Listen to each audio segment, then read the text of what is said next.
Bakit hindi ka pumapasok sa school? Ayoko pumasok, Nay. Ayoko pumasok. Anak, ano ba kasi nangyayari sa'yo? Binubuli ka ba sa school? Ha? Sabi mo sa akin yung totoo.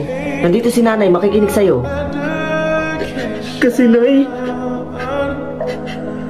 binaaboy ako ni Sir.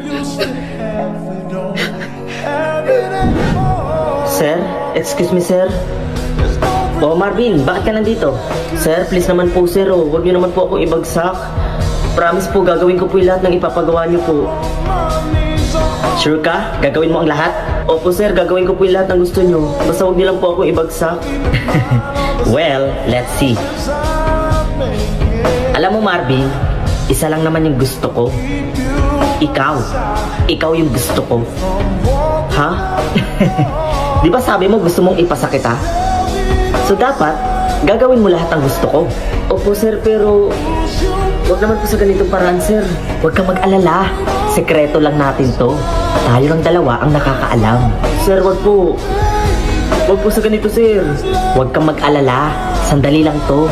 Sir, wag po. Maawa ka po sa akin.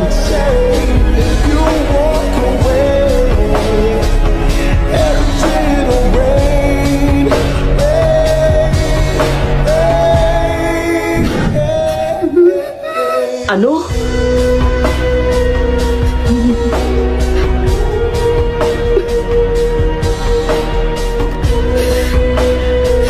Nabiya ka? Okay, so what is the part of the body of the... Hayop ka? Paano mo nagawa to sa anak ko? Ha? Teacher ka pa naman? Demonyo ka? Ha? Ano po pinagsasabi nyo? Huwag ka na magbaang-maangan pa. Sinabi na sa akin lahat ni Marvin. Hayop ka. Manyakis kang hayop ka. Ipakukulong kita.